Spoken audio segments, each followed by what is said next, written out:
Welcome to the All Things BMX show. We're pumped on being stoked this evening. We got Brant back in the show. Yeah. You excited, Chris? I am. Did you sleep last night? Were you that excited? Yeah, I didn't sleep well last night. I don't think it was because of that, but just in general, it was a little.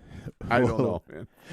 We'll have him on the screen here in a second. We're going to dive into the Stoke the Midwest jam that he just put on. So you guys sit tight. You're not going to want to miss it. You guys can join us each and every week on all of our outlets. That's over on YouTube, Facebook, and Twitch. I think there's a couple people that watch on Twitch. I've never met them in person, though. Yeah, I'm not sure. I know my daughters pop in there every There once we in go. a great while. But we're coming to you live from the Ethan Clark studio, brought to you by Motor City Harley Davidson. It's a Hog-O-Ween open house going on down there. Hog-O-Ween. Type that one in a a couple times. October 25th. I'm seeing a Hog-O-Ween. That's a open house. Tell me that don't belong on a shirt, buddy. Maybe they got one we can they buy. Might. I hope so. We have to go over there and get one because you know he's not going to send them to us. He's going to make us come there to get it. I'm good with that. It's I going am on the 25th to the 26th. Motor City Harley Davidson, they're going to have an open house going on. They have lots of them, but they got new bikes in there. Make sure you guys get over, check them out. Free food, drinks, music, great times, and making for a rumbling great weekend. Melissa's off this week, and DVS is back at her producer's perch, holding things down, brought to you by the good people at Gate 9 Number Plates. Not only number plates, dude, they do some of the best race rims you're going to buy in the business. And they've been working on that carbon race frame. So get over to Gate 9, check them out. They help us each and every week, bring us you guys the show.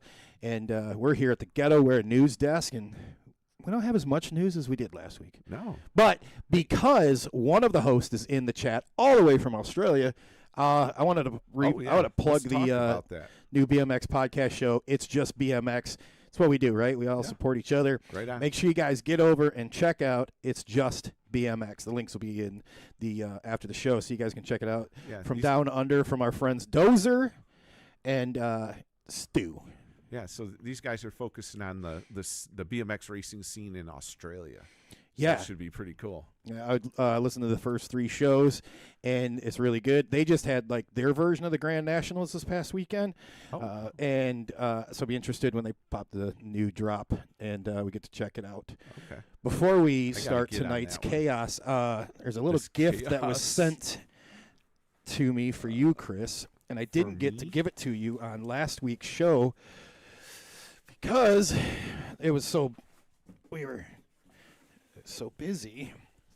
So this came from our friend at Supercross, who's been on Brant's show too. Oh, Bill Ryan. Yeah, the beer man himself. Oh, sweet. Look at these. So these are old school Max pants Yeah. with all things BMX down the leg here. Yeah. That's pretty cool. Big thanks to Bill and Max Pants. Yeah. Appreciate it. Thank you, Mr. Bill Ryan. Hey, you guys want to get some of these? These are just like the old school ones from back in the 80s, but made today. Yeah. So, wow, these are So they're not spandex tight. no. They have these room are around the really- knees. It's kind of like an unboxing. You can get your name on the back. No, these are really nice, man. They're heavy. They're thick, not heavy. Yeah, but they'll last thick. a few crashes. Yeah. These aren't going to go bad the first time you go down. They're Nope. solid, man. These are really nice. All right. So if you guys want Max pants, go on the Torker website. That's where you can find them. Yeah. And we want to say thanks to the people that help support our show. So for real, if you guys are looking for something to buy, make sure you go check out the sponsors of the All Things BMX show. I want to start with Morris Digital Media, helping us rebuild our website. Krupp Carter, who we've got one of their new T-shirts tonight in the trivia. It's pretty bad. It's a pretty bad shirt. That's your hint, dude. I don't know. I got to get one of these and send it over to Brant. Like it is the man doing the turn down. It's Mr. Michael Jackson right there. There you go. So we'll have that a little later on tonight. It hit me all at one time. I was like, who is that? And then you said, that's pretty funny. You guys, if you get a chance, get over, check out Krupp Carter. They got a ton of new stuff, ton of new new drip, as they call it. There you go. Um, Hey, also, yeah. oh, Go ahead. All right, sorry. Also, make sure you check out our buddies over at On Two Wheels. Next time you're at a big race, look for the bright orange tent over there. Let them know the ATB crew sent you. Our good friends at the Hack Shack, if you're looking to get yourself one of those awesome side hack bikes built, make sure you check out Homie Mike. Straight Hacking can get those built for you. Check them out. They're also a full-line BMX shop over in Manteca, California. The Side Hack, make sure you guys, the Hack Shack, make sure you check them out for your straight hack and side hacks. Yeah, check them out. NorCal people, check out Hack Shack. Also, we have Wrenchman Wheel Builders. So if you're looking to get yourself a brand new set of wheels, get that all set up right before the Grands go down here in a couple weeks. Make sure you get a hold of Wrenchman Wheel Builders. They'll take care of you. Give them our deal code ATB. Oh boy, I screwed that up. ATB. Is it your first day here? Oh my gosh. You've read that how many times? 100. I should know. You saw Bill Ryan pop in the chat, and literally the moment his name popped, you went flustered. Bill, I waited and just dropped the pants on him, man. He's all flustered right now. You guys don't forget Dye Job Apparel if you guys are looking to represent your team brand business with custom apparel. Dye Job Apparel is your one-stop shop for that. They can take your idea, turn it into the dream that you've been looking for. It's Dye Job Apparel. Also, DB Sports World, upstate New York's premier BMX shop. Check them out. They have complete bikes, frames, forks, accessories, anything you need BMX related. Check out DB Sports World. Last but definitely not least, our good friends over at Mega Design. If you're looking to stand out at your next event, Mega Design Group. That's where you got to go. They've got you covered, literally. I don't know if you guys know this or not. For those of you that tune into the show each week, they make the best canopies you're going to find in the business. I'll be hauling one up to Traverse City here shortly. They specialize in custom canopies, feather flags, table tents, retractable banners, and much, much more. Every order comes with a free mock-up so you can see exactly what you want to happen before it goes to print. Make sure you guys get over and check it out. The best deal here is it includes everything right to your house. So there's no hidden fees, no surprises, no pop-ups. Get it? It happened. It's all in one right there. Check them out. Mega helps you put your best foot forward. All of our links for our sponsors can be found in the show notes. And we've got a pretty good chat question coming to you this evening. Our chat question is brought to you by BMX Rocks Photography. And our chat question for this evening is who's got the best BMX nickname you have ever heard? And before you answer, I want to ask Brant this question as we get started. Yeah. Welcome back to the show. Who has the best BMX nickname? Thanks for having me. And oh my gosh, I don't know. This is hard because it's the very beginning of this show, and it's like warming up, and you're putting me on the spot to try and remember all of the nicknames in BMX ever. I don't know. I'd have to think about it. When it comes to you, we'll get a bunch of them. Yeah, like I got nothing right now, honestly. It's all right. You guys listening, watching right now, wherever you're at, put it in there. We already got one. Stony McGee is one heck of a BMX name. There's one. Stony McGee. I mean, you could just start listing them like Wildman, Todd Ooh, Lyons, that's a good Gons, Condor, Catfish, Condor. Yeah. I think I'll substitute picking one because I can't think of all of them. There's probably one that I would want to pick that I couldn't think of by saying there needs to be more nicknames in BMX and more of that persona type stuff, because when you think about the people who do have nicknames and the personas and characters that some people do play, they're all like over the age of 40. Yeah. In their upper 30s or something. We need more like younger people doing that and just having fun with it. Yeah. Big Daddy. Boom. That's my answer. Pat. Yep. There's a good one. Yeah. Big there Daddy. You go. There you go. That's a good What do you got, Chris? I'm an old school. I know you are. I know. I knew you were going there. Well, like Brant said, the older guys have them, but so back in the day, the Patterson brothers were. How does it not surprise me? The Malachi brothers from Happy Days. They used to have the Malachi Crunch, and they always used to get like, they would say, other riders would say they would kind of tag team other riders and take them out. So he's making a Happy Days reference. Yeah. Paul Remington be so proud of you. He probably would, but yeah, but no, Tuesday. They actually had that on the back of their pants, like my name is on these pants. Bill Ryan just sent us. They'd have Malachi 1 and Malachi 2 or something like that on the back of them. One guy joining the chat right now. He's got a pretty good nickname, Old School. Old School, yeah. Yeah, Scott Sloan. That's a good one. Well, what I waited for, it was so. What about you? What? Nickname. Lumberjack. Oh, yep. That's a good one. Lumberjack. Gary Ellis. Gary Ellis, man. Yeah.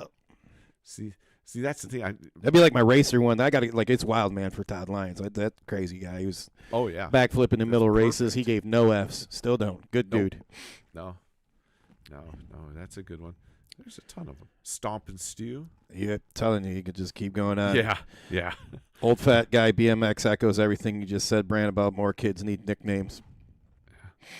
Yeah, we got a few local ones that have them, but yeah, I think it lends itself into racing a little more, kind of the freestyle side, though.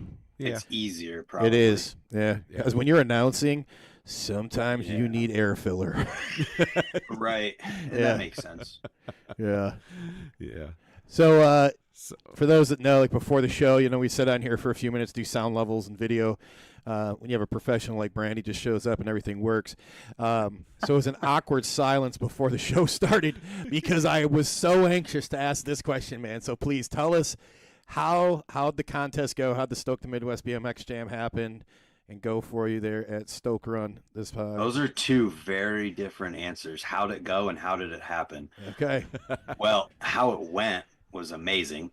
It was an incredible day of the events. It was a weekend event, but the main part of it with all of the events and like best trick jams was on Saturday, and it was amazing. I mean, I was going for a specific vibe with the event, recreating a vibe that I had felt at an event in the past, and I think that it was achieved no matter what. Like, I gave away $2,000 in cash money throughout the day Saturday, and then gave away over $1,000 in prizes. And by the end of it, and reflecting afterwards, a few days as time goes by, I'm just like, dude, how do I do this all the time? I want to give away. I just want to give people money for doing cool stuff all the time now. Yeah. So that's how it went. Yeah. So how many riders did you have? Ballpark. There was somewhere between 80 and 100 riders there. There were over 100 people. Naturally, you have people who aren't riding that are there with the people who are riding. So yeah, it was really cool. I mean, for people who don't know what the event was or any of that, the event is centered around, in addition to the Stoke Run Action Sports Park, that is a spine mini ramp. And then we added a box landing so you could jump out of the mini, out of one side of it like a box jump, added a hitching post. And then there was a street element to it as well. And you can imagine if you're doing an event with 80 people there to ride, not all of them are going to try and participate in the best trick events from it. There you go. You got a little video there. That's the hitching post. There's the spine. Well, there was the spine. There we go. So you can imagine if you've got a huge group of people that are trying to participate in a smaller ramp. There you go. That's a perfect picture to show. And there's going to become like a lot of people that are trying to gun it, trying this stuff. And I wasn't sure how we were going to handle that ahead of time. I knew there was going to be the issue that comes up of just how do we make sure everyone gets a shot at trying to do this and we don't have people taking over, trying a million times. And it ended up being that we literally had to form a line, and it was actually really awesome that we had to form a line, which then was like, all right, you get to the front of the line, you try something 2 or 3 times, and if you get really, really close and it's a crazy trick, we might be like, hey, keep going, go again. But after that, like, cut off, go to the end of the line, let the next people go. And I think moving forward with events, if there's a lot of people that want to participate in something like that, that's how I'm going to do it because Mm-hmm. it was a fun way to make sure everyone got a shot and had their chance to go and do something because it's really easy at an event like that for a couple people to just keep going. Mm-hmm. It just happens. It's easy for it to happen. Right. So, yeah. What was youngest competitor you had and oldest? Oh, the youngest would have been we so early in the day Saturday, I Yeah. did a kids jam, fully focused. There was only the kids able to ride in it. We just want to make sure you give that time for the kids to shred and be stoked on it. And I'm not sure how young the youngest one of them would have been. I think there was like 6 year old and they were just cruising around, and that ramp is perfect for it because on either side of the spine there's just a roller, Mm-hmm. and so the kids can just carve in circles and have fun in there. So it was awesome. Obviously, we're going to talk about kids. We got to shout out Presley, the 9 year old who ended up hitting the hitching post, which is something that a lot of adults who were at the event probably would be scared to do, and he did it and then added tricks to it. So like obviously got to bring him up in that pushing himself and having fun with that. And then oldest, that's another tough one because I'm not sure how old everyone was. I mean, Mm-hmm. there's probably at least one or two people in there approaching 40, maybe 40. Okay. All right. Yeah. Dustin Reese was at the event. Didn't see him ride in the mini at all. I know Zach Gerber, who's in the video right now Uh-huh. giving hugs, he is 40. So, Nice. yeah. Dude, some of the tricks I'm just watching right now, Yeah. like amazing. What fuels you to put an event like this on? My original inspiration to do this was the fact that the spine ramp itself came from a indoor skate park in Cleveland that was ran by like super core skateboard people, and they did not let bikes in at all until like the last day or something of it Mm-hmm. being opened. So it had to like they had to close down. They had to get rid of it somehow. They had to get rid of everything. And Stoke Run in the last, I'm sure Caleb told this story Mm-hmm. when you guys had him on there. So they got the ramp, and as soon as they got the ramp, I was like, "Yo, I want to do an event on that." Knowing that we couldn't ride it before, now we can. I want to show them like, hey, we have this many people that want to ride something like this, and it's awesome that we have this community of people. And so I forgot about it because there was a pretty big gap in time from Mm-hmm. having that idea and then the mini being like rideable.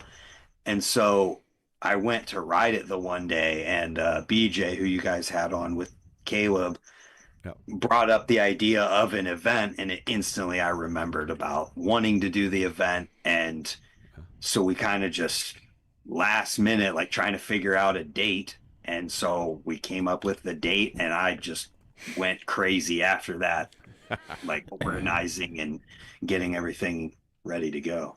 I know when you were on, you couldn't really announce, some you were working on the sponsors because you wanted few that could give a lot. Um, Everything play out the way you wanted to with the sponsors? It played out crazier than I could have even imagined. I mean, Awesome. I wanted, I didn't necessarily want a lot. I just wanted people who cared. I Okay. wanted people who wanted to really contribute to the event. And I didn't want to do like what every single other thing happens. And there's nothing wrong with this. I just didn't want to do it in that you reach out to every single company possible. They send you their 2XL shirts and their grips that they couldn't sell, which is, I mean, it's great for them. Like there's Right. nothing that gives them a way to contribute to an event while also like, hey, this is stuff that we couldn't necessarily get rid of. It's great. It's all great. But I didn't want to do that. I wanted to get stuff that I knew people would be like, I want that. Mm-hmm. I Right. want to go and win that. Mm-hmm. And so I originally only hit up the first 5 companies that were on the flyer, and I was happy with that. It was Alienation BMX. Mm-hmm. They donated 4 sets of the brakes that I helped develop, which is $500 retail value of brakes, which is insane. Wow. And as soon as I talked to Zach at Alienation about it, he's like, "Yep, we're all in. What do you need?" And he said he's the one who suggested. I was like maybe 1 or 2 in my mind, but then he said 4 or 5, and I was like, "Okay, let's go." And then I hit up Carl at Nowhere BMX because I just knew like this is I wanted him there Yeah. first and foremost, and he couldn't be there, but he's down to support anything that like fits in what he does and promotes BMX. So he sent out a good amount of things that I was super stoked on with bars and a stem and their new sprockets or crank spacer thing that they make that has it's a let me see if I can get it to focus on there. It's a uh why am I blanking? Cone spacer with screws in it that tighten against another spacer that goes beside your bearing so that you can control the amount that your cranks can spin when you take your feet off. And so he sent one of those too. And Oh, that's cool. yeah, it's a really cool thing. I don't know how much it would matter for like racing, but for BMX, yeah. you're doing a tail whip or you're taking your feet off, depending upon certain variables, your pedals can spin while you're in the air, and you don't really want that. And so a part like that stops it. So like I mean, it's a $25, $30 piece, but it's a cool thing. And he was instantly in. And then I reached out to my buddy TJ Henderson too, because he was at the original Baco event that I was like trying to recreate the vibe from. Mm-hmm. And he was he's an incredible rider, front brake rider, tech rider, just amazing. And I originally hit him up because I wanted him to be there. And then I realized there's TJ on the screen right now. That's perfect. Because I just wanted him to be there. And then I realized a product that he's working on is a hydraulic rim brake adapter, which is something that's awesome for the type of riding he does and that I like to do. And so I was like, yo, I wonder if you'd be down to support the event too. And so he said, of course, and was with that. And so that brings us Alienation Nowhere, Drobros or TJ Henderson and TJ Henderson. I need to check. I want to just double check the flyer and make sure I hit everything correctly. So then I also hit up Little Devil because, I mean, we all know Little Devil. Hell yes. They're legendary BMX brand.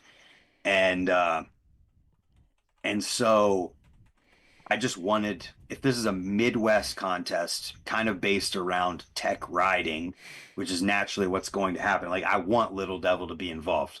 And just growing up, like my first BMX shoes were the Little Devil Orchids, which were just amazing. And my parents wouldn't let me wear Little Devil clothes because they're like, "Oh, it says Devil," and he was down instantly too. And then I also hit up Dan's comp right away because I knew with all of the support that they give in BMX from all the events that they sponsor from every single level, from the small core local events to the big things like Swamp Fest and Carl's Contest, middle of nowhere, that they'd want to be involved. And they did want to be involved. And they were originally the only company that contributed cash. Mm-hmm. So I was just stoked. I was like, I got these prizes. I got $250 to give out throughout the day.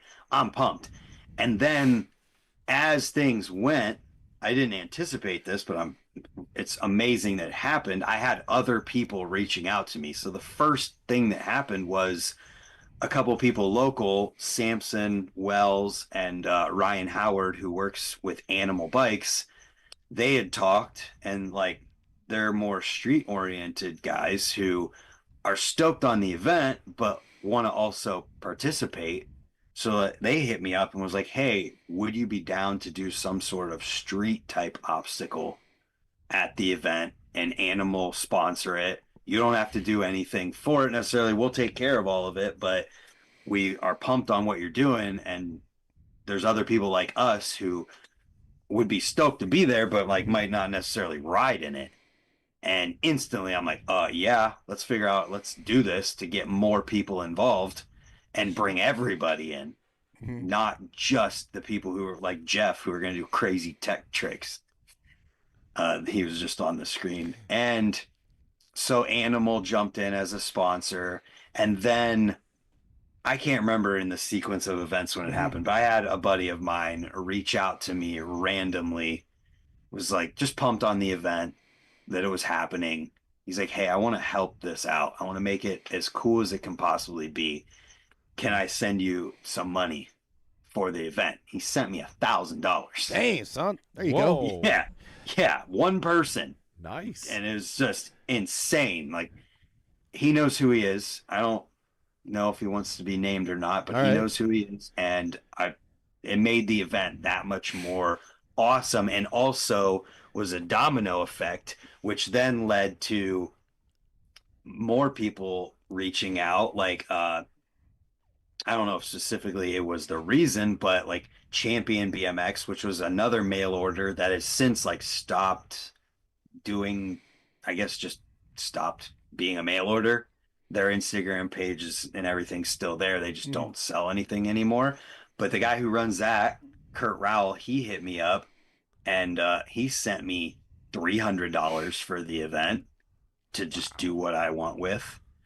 Then after I posted about that, a guy I grew up riding with, Anthony Hitchcock, he hit me up and was like, hey, would you take more? Like, and then he sent me $200 and it's just growing. I'm like, holy crap, this is crazy. And honestly, it made me get like emotional. All this happened, and I went upstairs and went to take a nap, and I'm sitting there just thinking about it. I'm like, dude, the fact that people are so excited about this event that they want to give me money to give to other people. Yeah. It hit me. I'm like, damn, like I put all this together and people really care that much. That's insane. And then as it got closer, Flip from Albies, I had just reached out to him because the Albies people were always at those Baco jams. And it was always awesome. So I was like, I just want you there. I don't care. I'm not asking for sponsorship. I just want you to be there. He ended up not being able to make it, but he's like, hey, I want to sponsor the Hitching Post Jam. Can I do that? Here's $250. And so that's where the $2,000 came from. Very nice. Wow. And then that's awesome, man. Yeah, it's so insane. And then the shoe company that I work with, MKS Moto Kicks, Greg Paymar, legendary motocross racer, he just shared my flyer without me even bringing it up to him or anything. So I replied to him like, hey man, if you guys want to like contribute to it, I'm down. So instantly he's like, yep, what do you need? How can we do it? So he sent me out some shoes and a bunch of shirts and a bunch of stickers and stuff. And it was just crazy. It was like, man. And so then I was thinking about it. I'm trying to figure out a way to do something cool. And Huck Karinsky's dad was like sending me these cool little things that he found online. I forgot to give these away, so these are for next year now. But it's just a little 3D printed spine.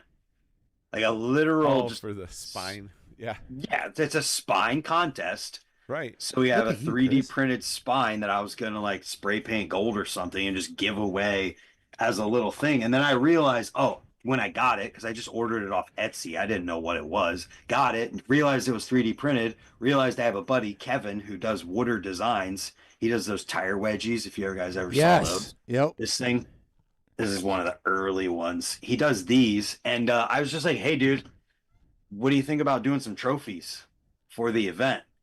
And instantly he's like, yep, you don't even have to pay me or anything. I'm just down. And actually, if I sneak over here, because unfortunately they didn't make it in time, but I have it, or I have one of them. So he made this. It says he made a couple of these, and it's a spine ramp with a spine on it, and it's gold, and it has the event on it, Stoke the Midwest 2025.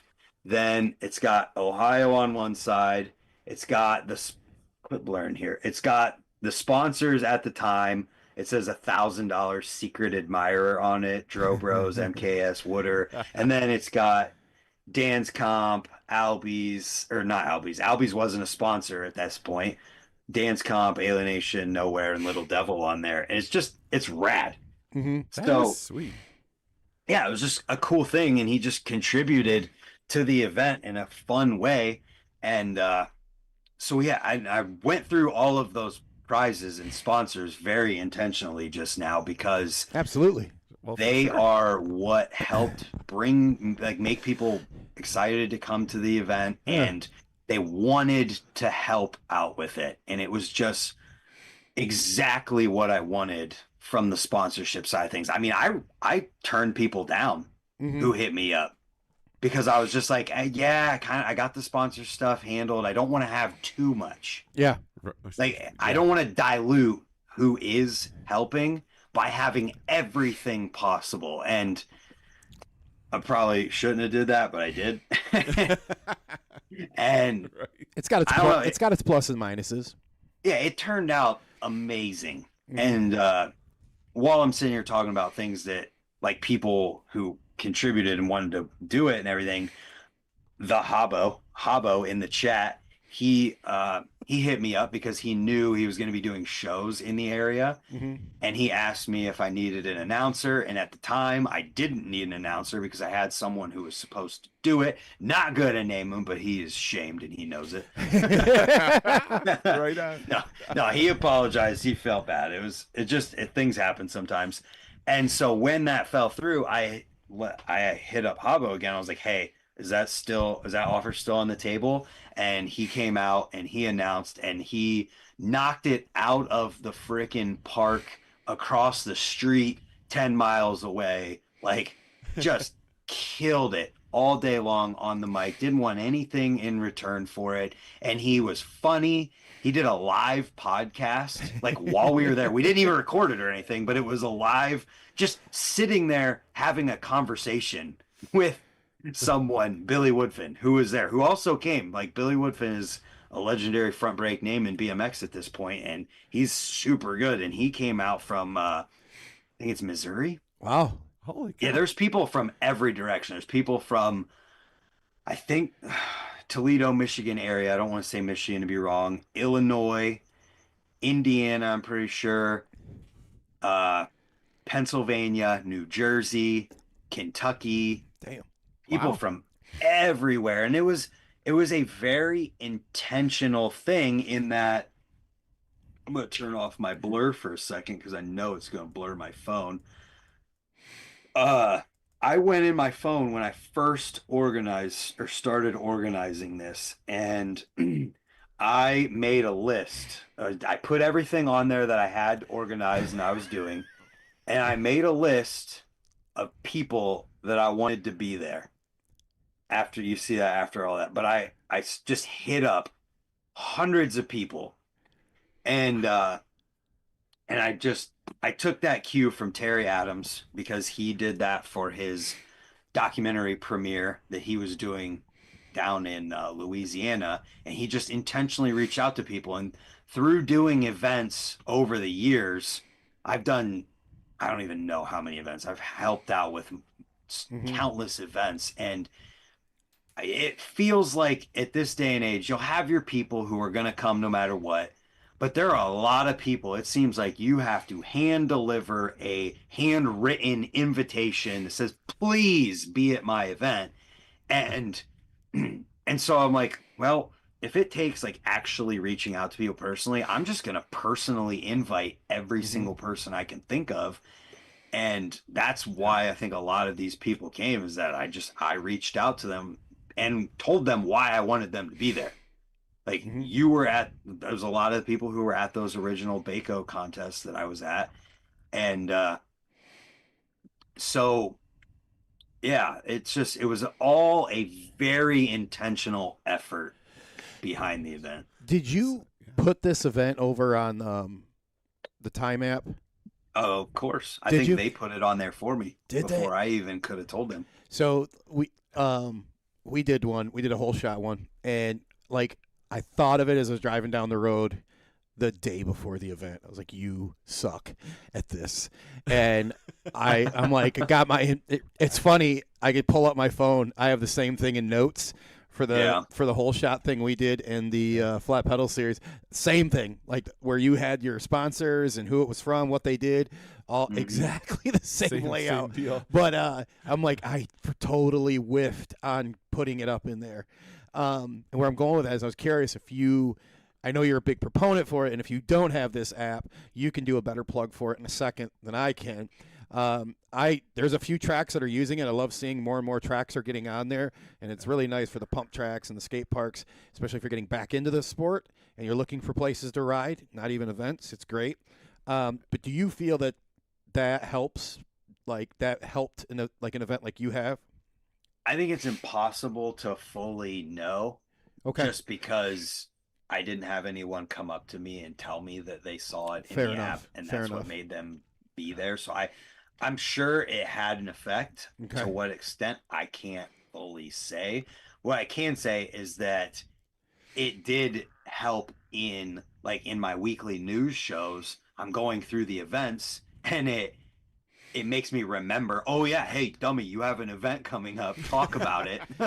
and it helps with that. And that app is so awesome, and I've been so excited to see their progression through just building more things into the app and sponsoring freestyle riders and race people, and it's just been so awesome of a resource. And I think I talk about it so much because I want more and more people to use it, because the more people use it, the better of a resource it can become, and it can stay around that way. Because as someone who does videos on YouTube and covers events a lot, you have people all the time. I post an event and I get a comment that says, how'd you know that event was coming? Or how do you keep track of these things? And before the Time app, I just had to say, yeah, you kind of just have to pay attention to Instagram, because BMX media pages, one, don't have the bandwidth to post every single event that happens, and two, it's just not something they do. And then also, like, you just can't see everything that's going on, so you kind of just have to pay attention the best you can. Yeah, and then now true. that the Time app exists, I'm like, hey, go to the Time app. It's the events that people submit are there. They do their best to like go out in the community and get events to put in there. And there's so much there in terms of resources. Yeah. So this app is Time, Time.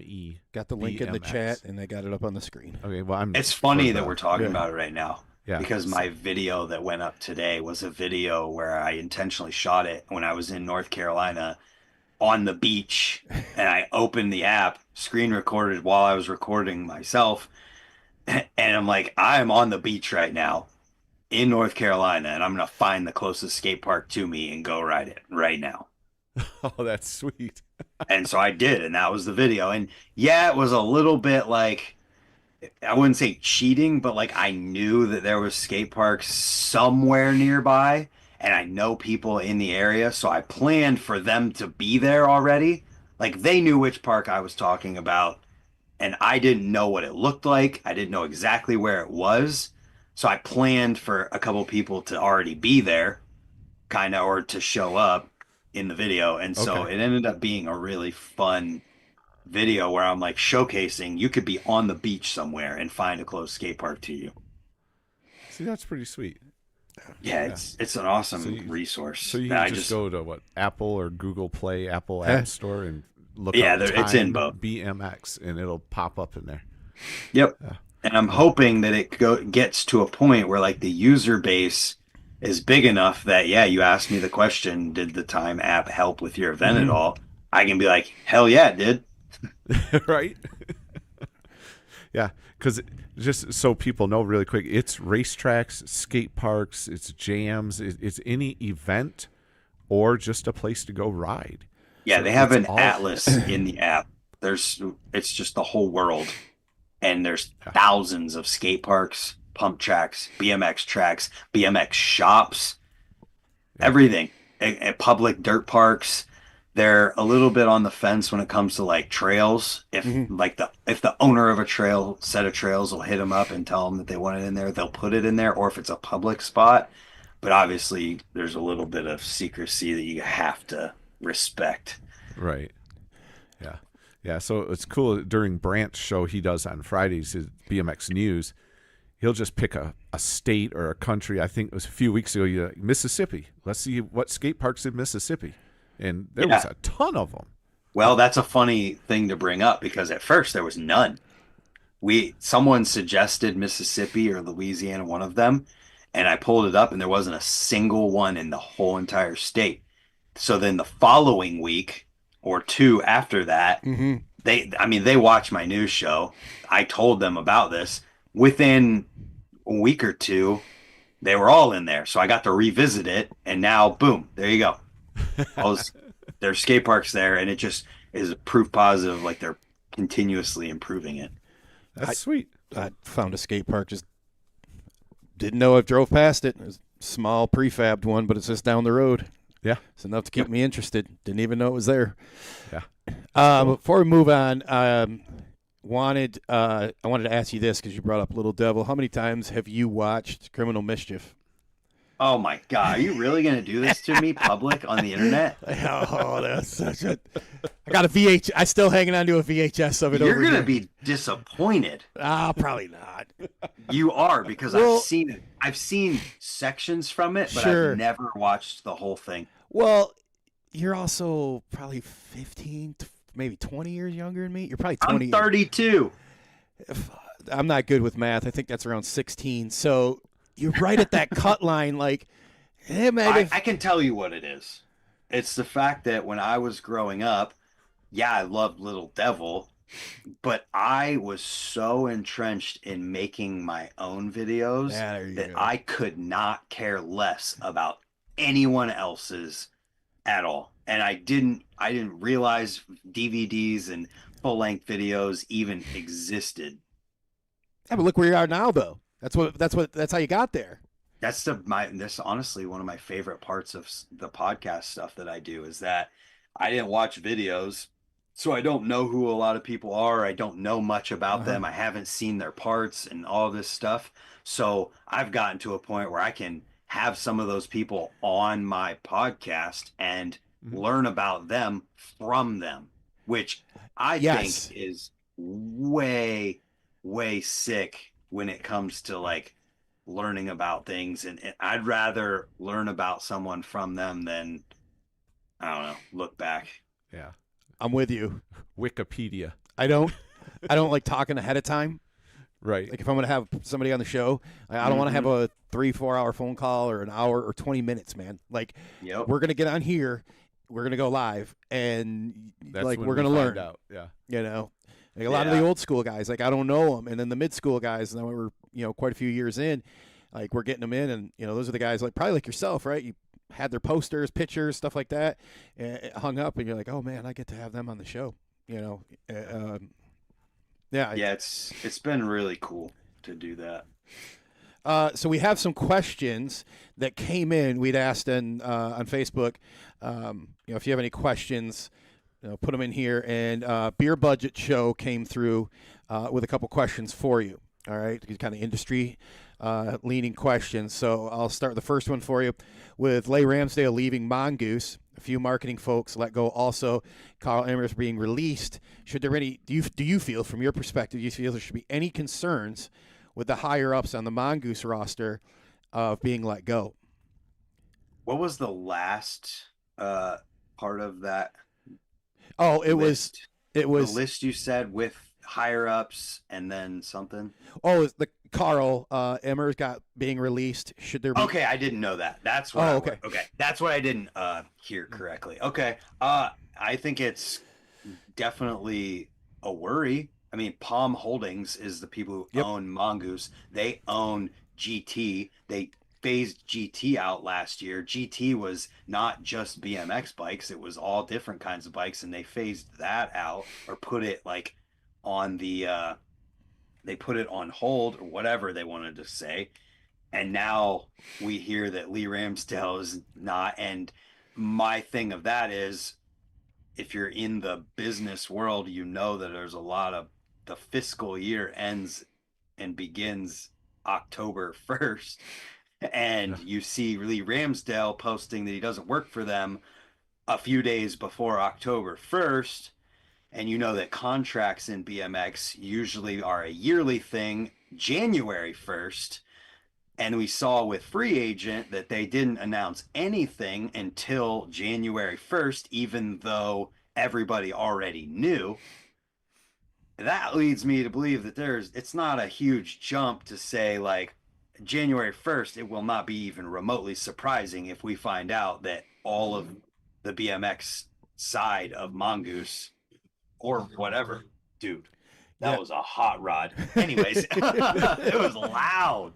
Wow. Like, normally they're pieces of junk that go by, but that one sounded legit. Anyways, it wouldn't be surprising to find out that Mongoose is now going to be put on hold because Palm Holdings, same people that did it to GT, are now doing it to Mongoose. And I feel like there's probably a pretty good chance that would happen with them letting Lee go.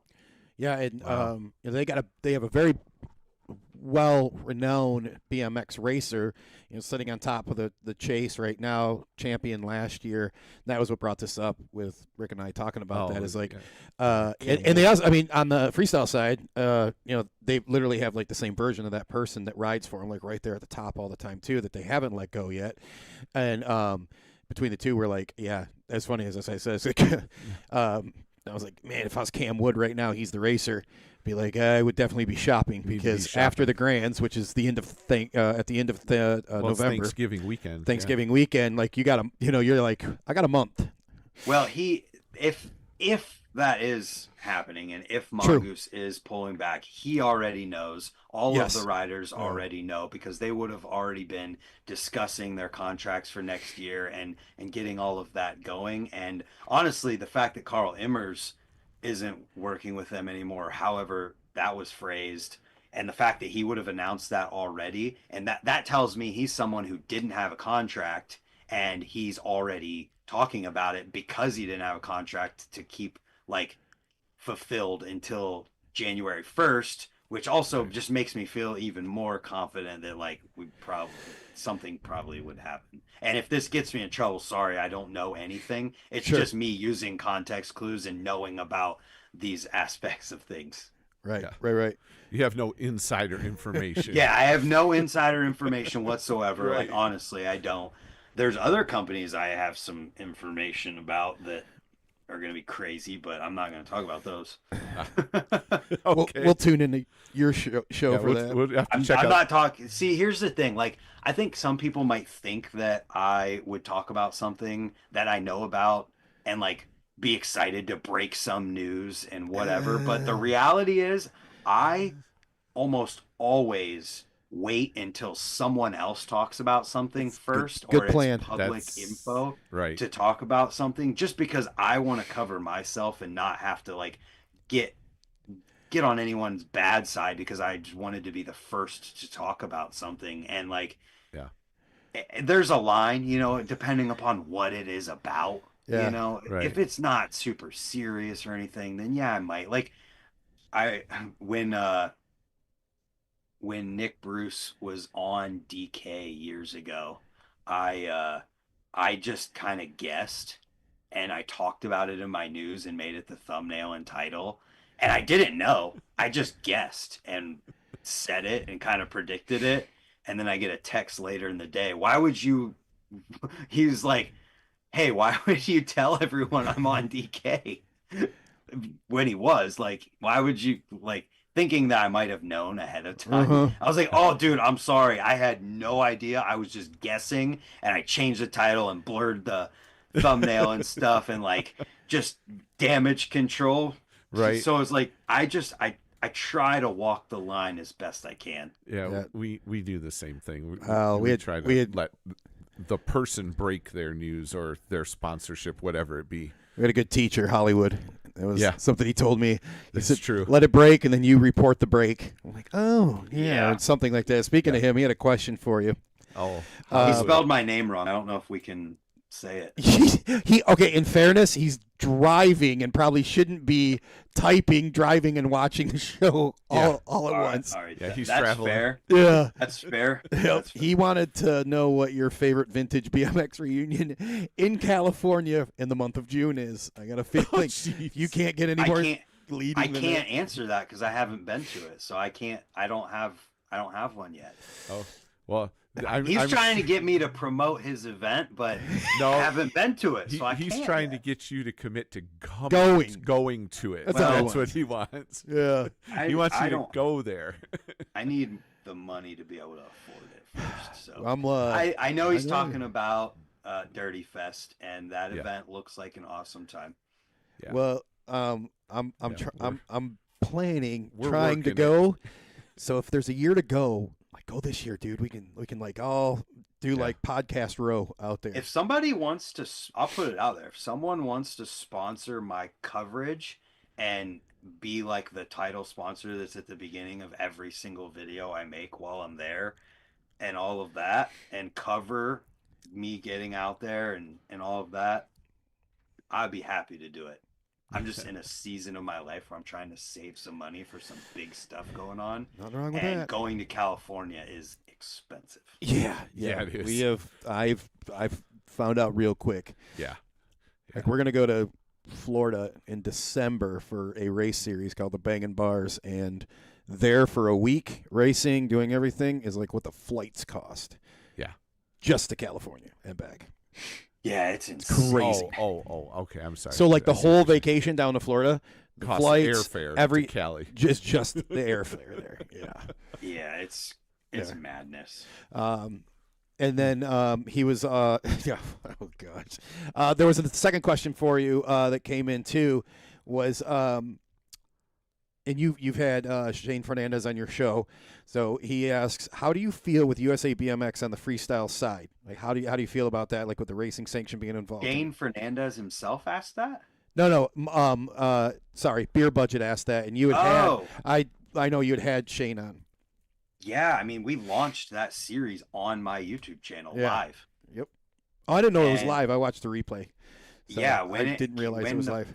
The first one ever, before it even happened, he wanted to announce it on my channel, so we did.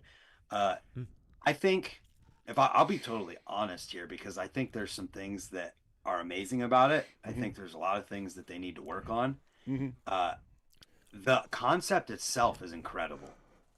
It really is. The idea of creating a avenue for amateur BMX riders to launch themselves into the competitive side of BMX and make a name for themselves there.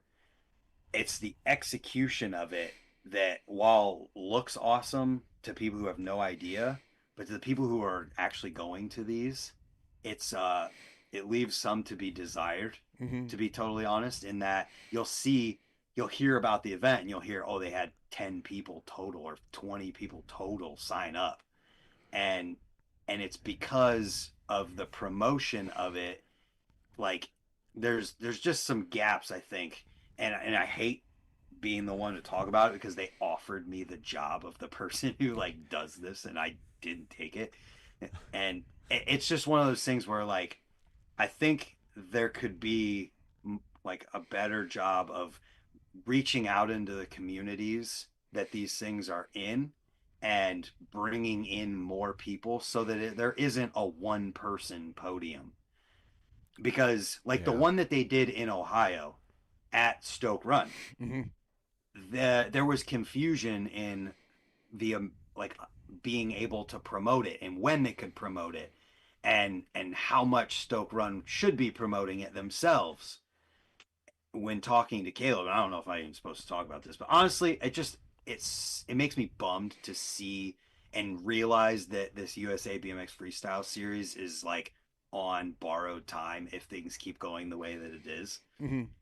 And so like there's people local here, they're like, I didn't even know about it until after it was over, and I would have went and competed. Yeah, I've heard that so many times with those events, because we had one here in Michigan. Why is that a thing? Well, it's a thing because the Instagram page doesn't really promote the event in a like very specific way that's like, hey, come to our event, or it's like a picture of some random pro rider that's like, we're having an event and it's not even at that place or whatever. Right. And then like the videos that get filmed at these events, I mean, we've never seen a recap video on YouTube. It's just like an Instagram reel the next day or something like that. There's like no long-term promotion for it. And I know I sound like I'm being super negative, but this comes from a place of love because I helped launch this thing and helped them with it.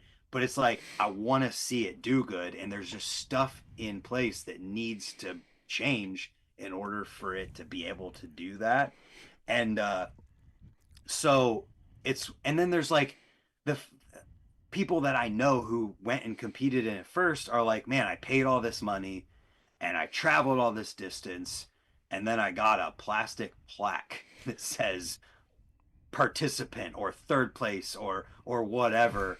Right. And it's like it's like there's these sponsors for this event and there's no prizes besides this plastic plaque.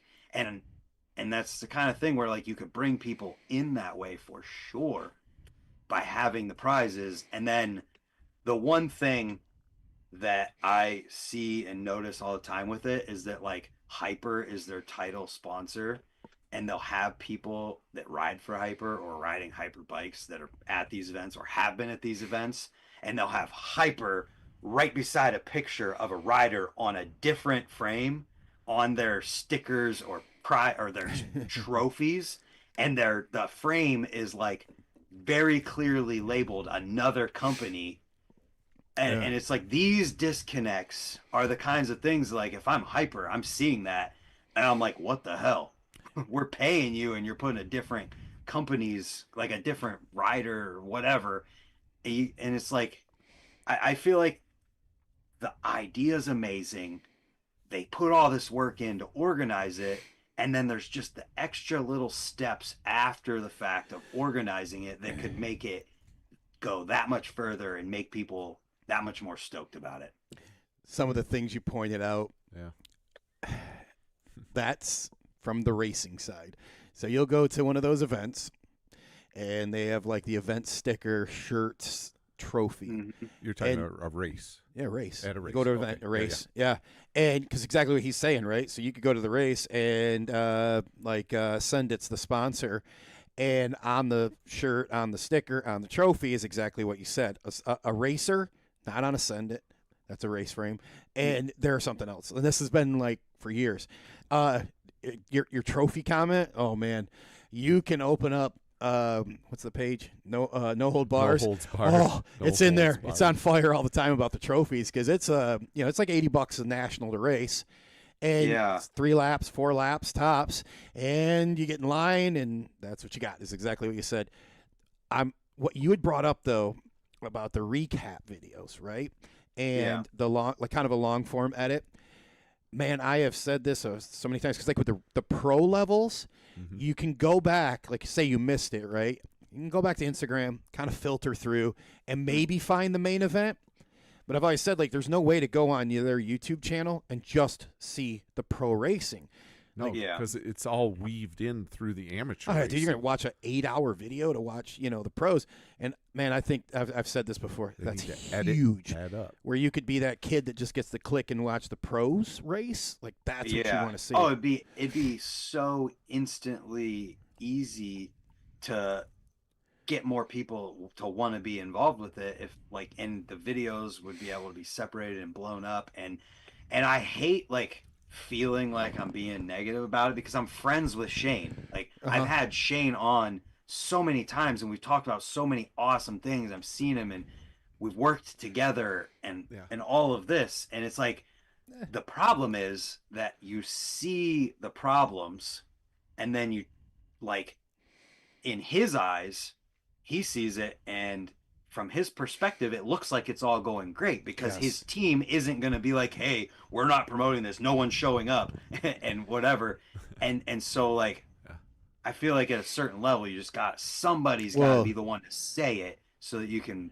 You can see it from yourself as a promoter outside of we're just going to say the USA BMX bubble, right? Because they don't, in that bubble, They don't know what they don't know how big it could be. They don't know the potential you have because of your experience. You put together an event and had $2,000 in what, 3 months? No, dude, 3.5 weeks. 3.5 weeks. I had over 100 people there, 80 people riding, and $3,000 cash and prizes to give away that I organized in 3 weeks. And these events, they have a whole entire year to organize them. Yeah, exactly. And then, like, you'll hear questions of, like, I don't even know how to find the schedule or where to sign up. I don't know where any information is. And then you go to their Instagram page and it's a look at random rider at random skate park. Really great photo. Right. And I'm like, well, that doesn't help me get from point A to point B. You know what I'm saying? Like, yeah. And it really sucks to, like, realize all of this and know that, like, I would have been the person in the position in charge of all of that. And, like, I could have prevented it from ever being that way in the first place. But it's like, it didn't fit where I was at in life and what I was trying to do. And I probably should have done it in hindsight, but yeah. I don't think nothing you're saying, I feel like, is beating them up. It's positive feedback. It's constructive criticism. And I feel that's what I totally feel. do. And it's a lot of the same things that sometimes are echoed even on the race side. But again, like, if you're in that bubble, you don't know how big it could be. How many Baco events are, like, back in the day, the Roots events?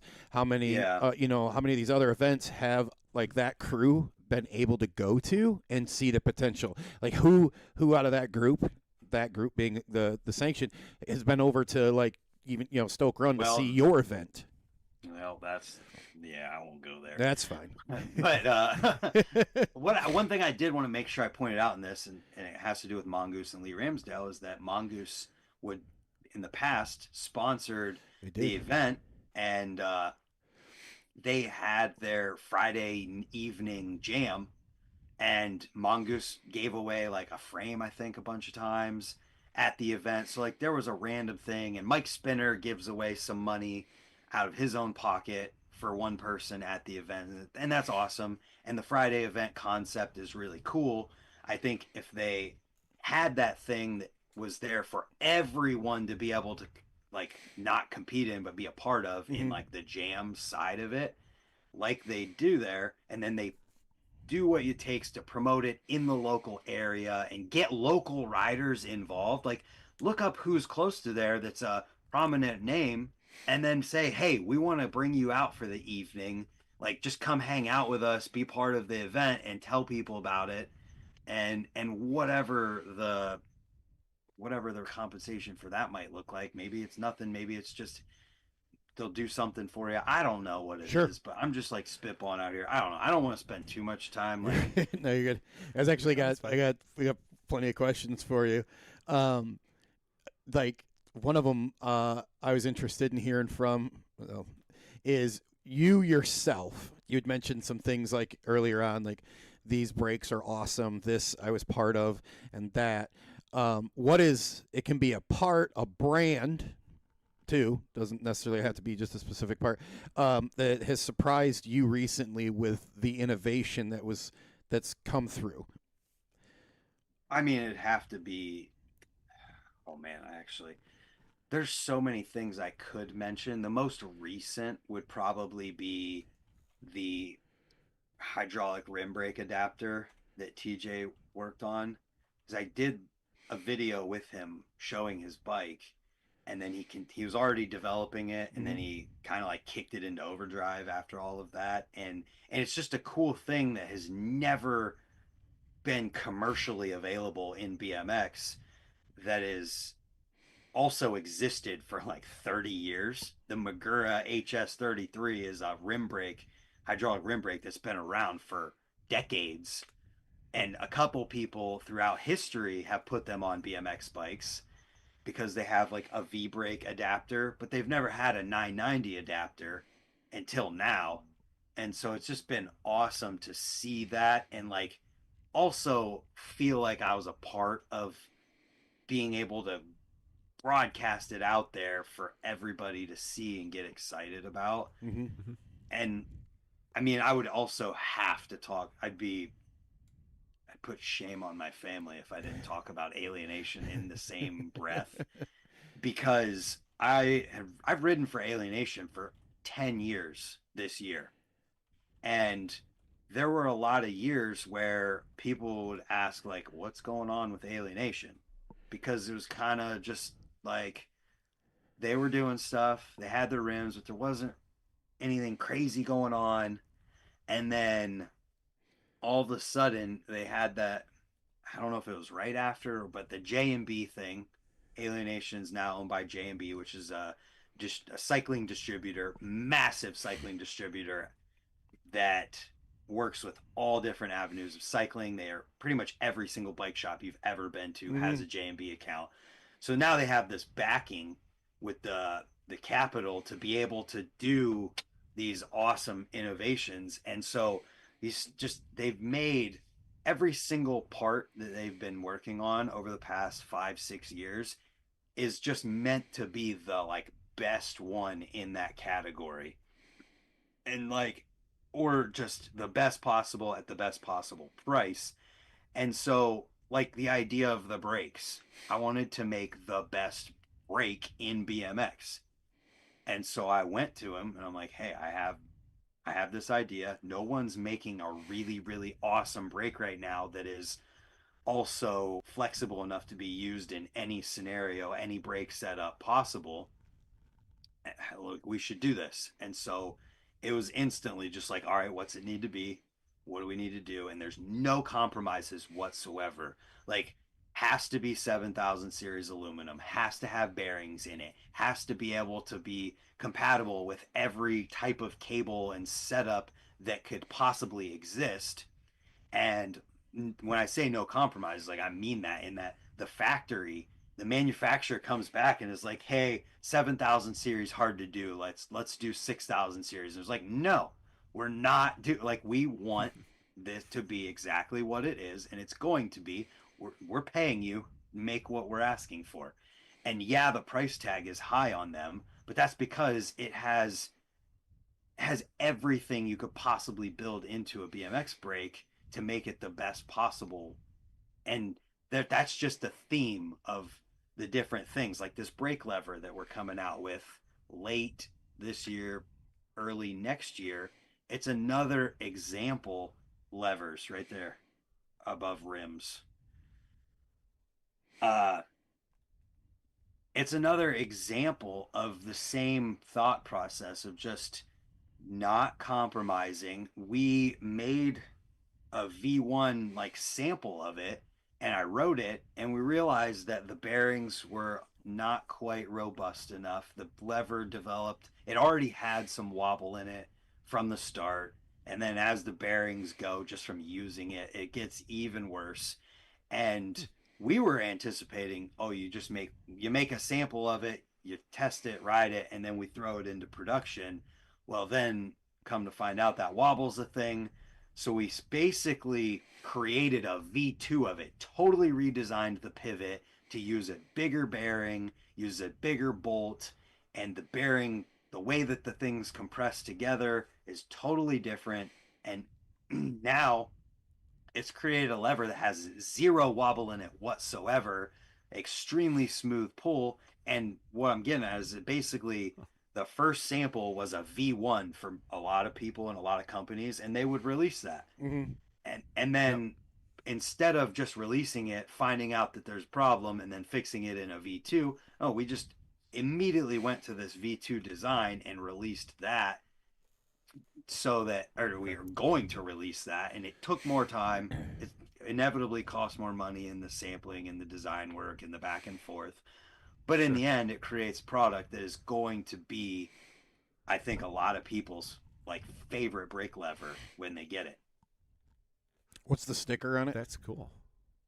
It's gonna end up being somewhere in the $80-$90 range. All right, but again, it has all of these features to it that there's not many other out there that have, like, no freestyle levers have bearings in them at all right now.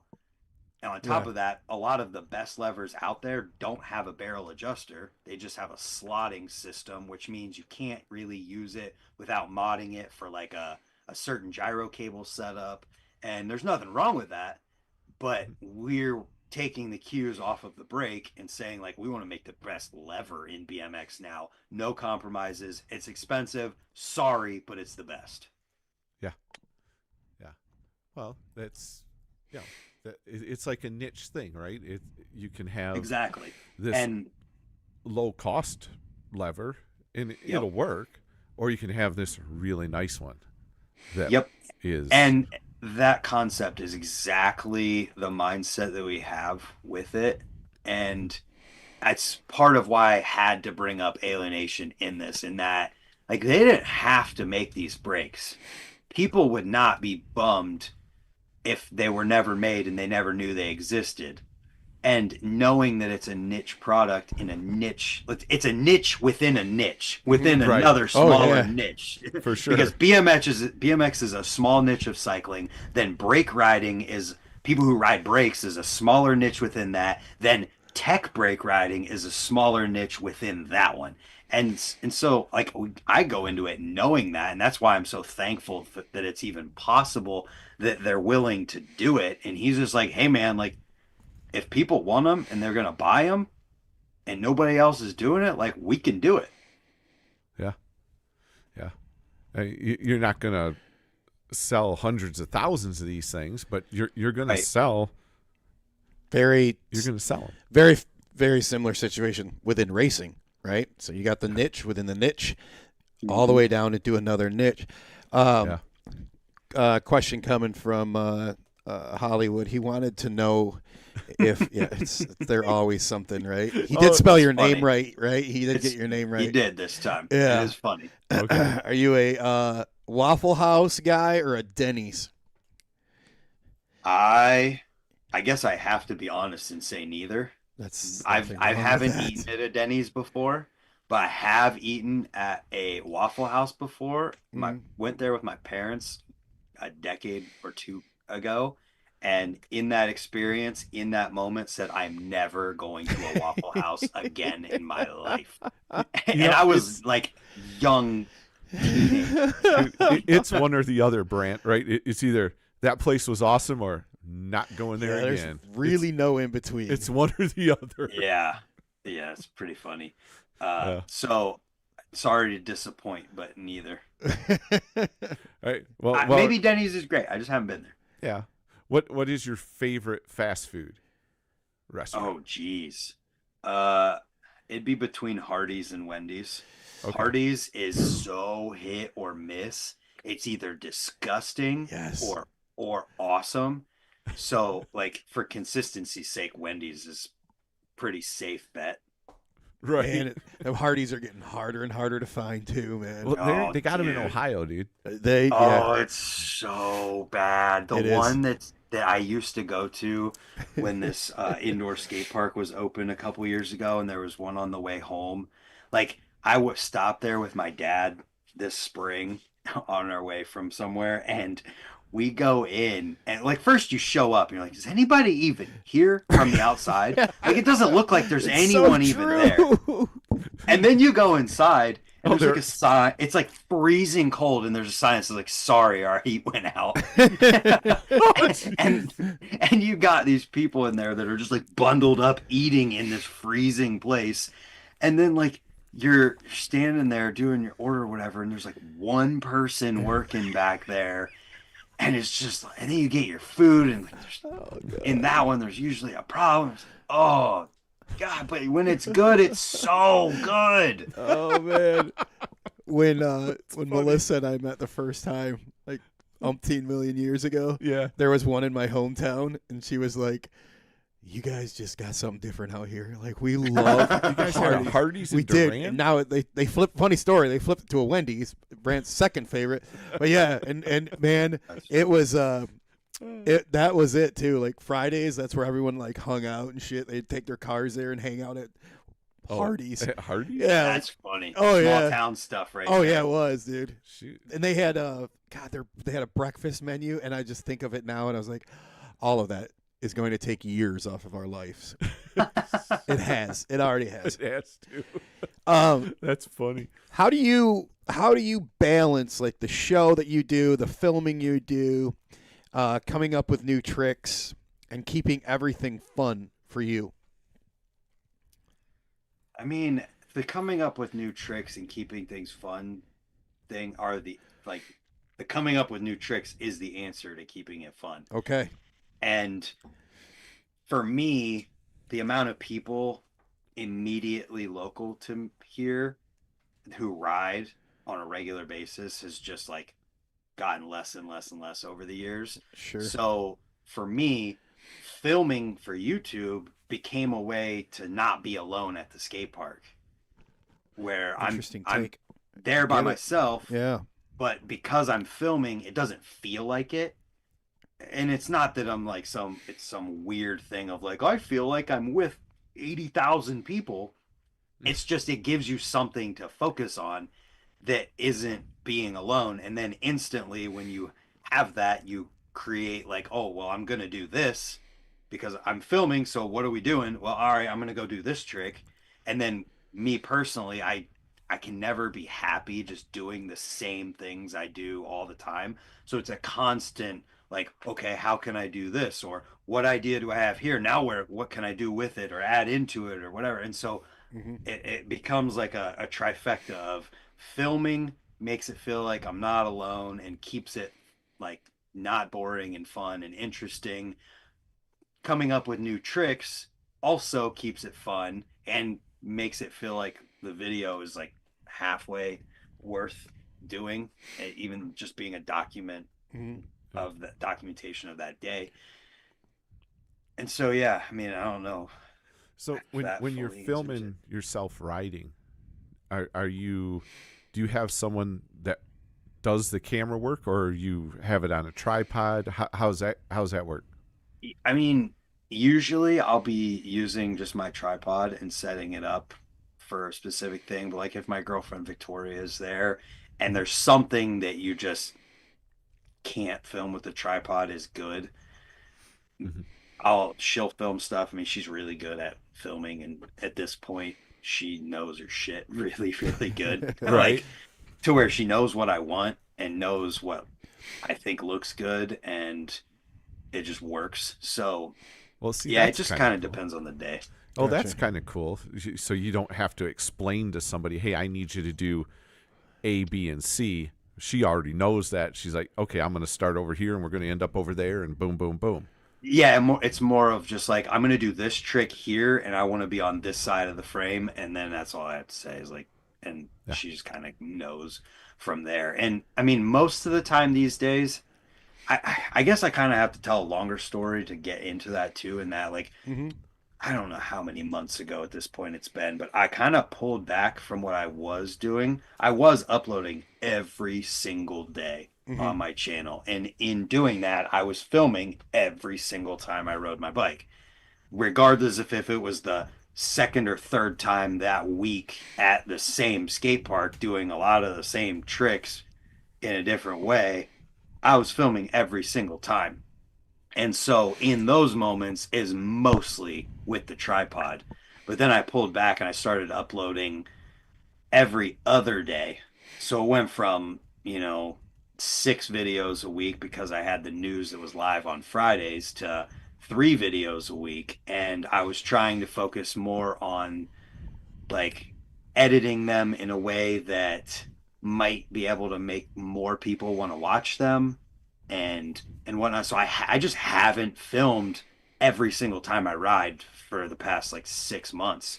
It's been just when something significant is happening or someone's in town.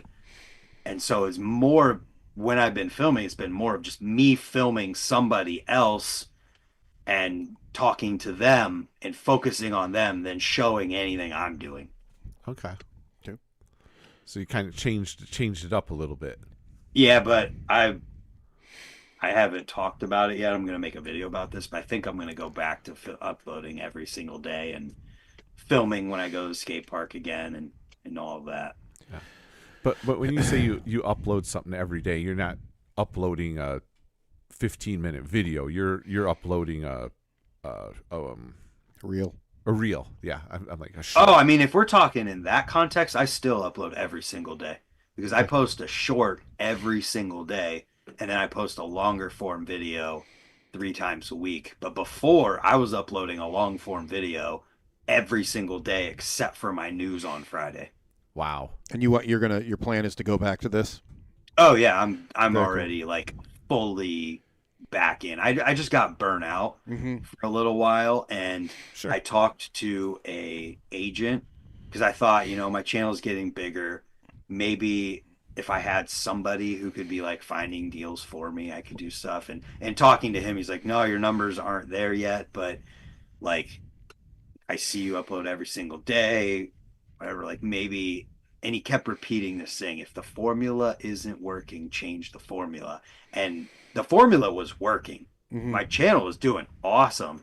Yeah. It was just I don't know. I don't know what I felt like when I heard him say that resonated with me. Like I Mm-hmm. know the formula's working, but also at the same time, X, Y, and Z. So I made that change. Turns out that change wasn't the right one to do. And yeah, it becomes more work to do a video every single day, but Mhm. for what I enjoy and what I do, it's what makes me more happy than and I loved, focusing more on the quality of things than the quantity, Mm-hmm. but it just Right. didn't work for me. Yeah. And that's probably the biggest trick, right? Is figuring out that formula that works.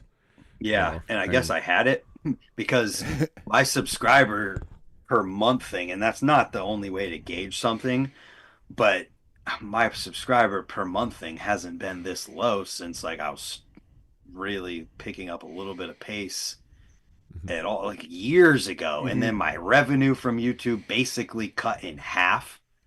And I was just okay with it because I was like, well, I'm doing less videos a week. It means I'm putting less time into it a week and I'm able to like focus on other things in life. But the reality was I just filled that extra time that I had with like, oh, I can scroll through Facebook while I'm editing more, or oh, I can play more video games at night and not feel as like bound to making sure I get a video out or whatever it might have been. And the reality of that is I was just okay with the cuts and things Mm-hmm. because of what I thought I was getting out of it. yeah. And then I just took a work trip with the tractor company I do YouTube stuff for yesterday. And damn, it was just yesterday we left. How crazy is that? Went to New York, filmed stuff, and came back in one day. But it was six Dang. hours in the car with this guy, and we were talking about this exactly. Uh-huh. Right. And I'm probably going to talk, like, reiterate a lot of this in the video that I make. Yeah. But this morning we listened to a podcast, How I Built This, I think is the name of it. And it was with the guy, Craig, who started Craigslist.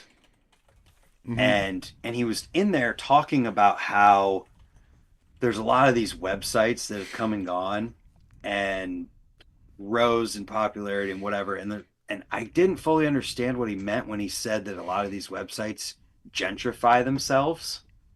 Because when you think of gentrification, you think of someone moving into an area in a city, Mm-hmm. building like high price housing or apartments or something. And so he said that, and we're talking about it, and it just was like, oh, they've never changed their philosophy. They've never changed how they do things. The website still looks the same as it did 30 years ago or however many years ago Craigslist started. And after the fact, we started talking about this, and the guy's name's Liddell. He goes, what if through changing what you did on YouTube by pulling back, doing less videos a week, focusing more on your like beginnings of the videos to try and get normal people to be able to watch them and make more people watch them, like what if that was you gentrifying your YouTube channel and like commercializing it? And I was like, oh man, you're right. That's exactly what I did. And it takes away a little bit from what it was, and it didn't work.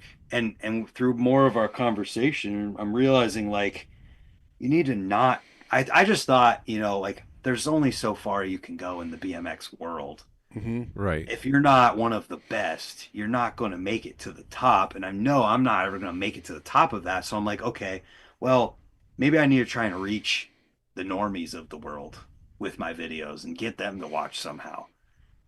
And so through talking with him, I realized like, no, you don't focus on reaching the outside of the people.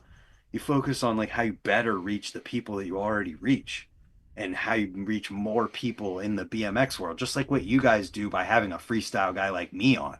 Mm-hmm. Yeah. Like things like that. And I was like, man, that is some seriously introspective stuff that I didn't realize until we had this conversation. I was already considering moving back to every day for YouTube, Sure. and that just solidified it for me. Have you ever looked at what you've done though and realized that that was never possible until you've done it? And what was never possible? What you're doing right now with YouTube, how you bring news, how you put things on. I mean, there's always people that do events, but the magnitude of what you bring to the table, I look back. There's nobody that's done that. So you had said, I might not be the biggest person.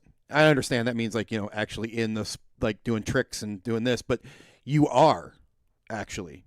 And somebody thought at one point, before you did it, it wasn't possible.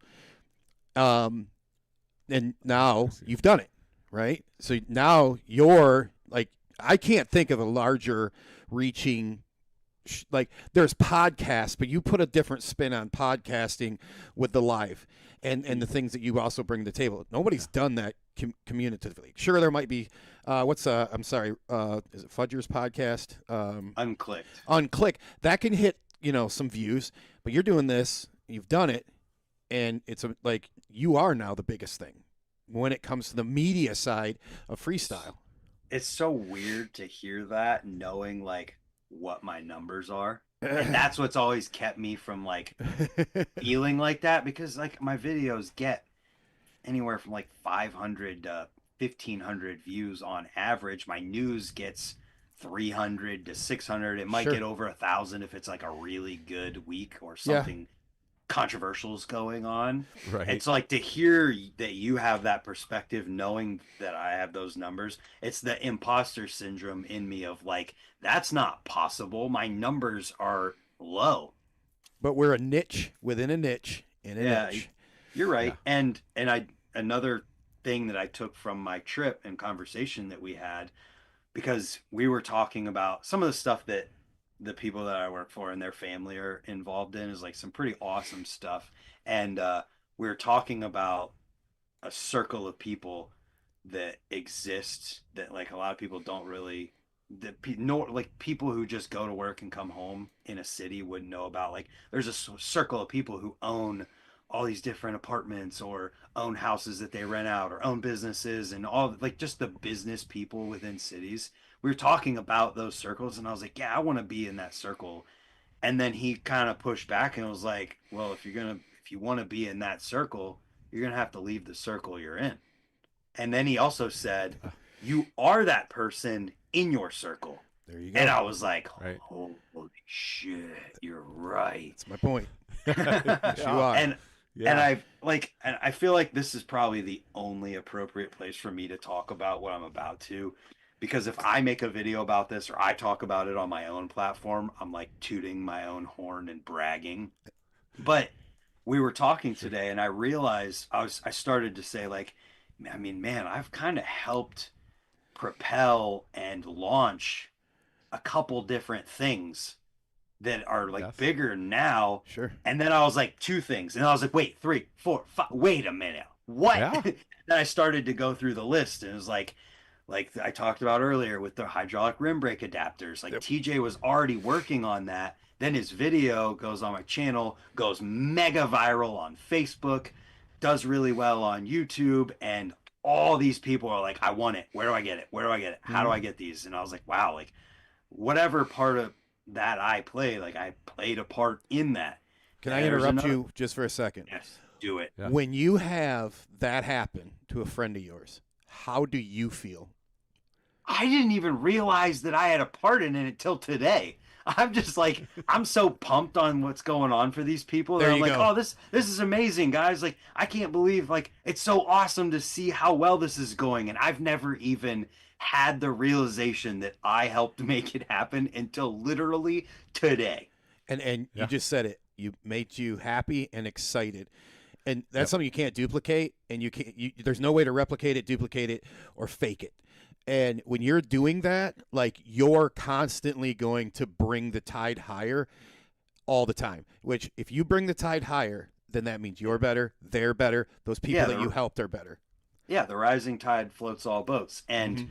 the only reason I had this realization today was because he asked me, like, with what you're doing, do you enjoy being the person on camera or being the person behind the camera more?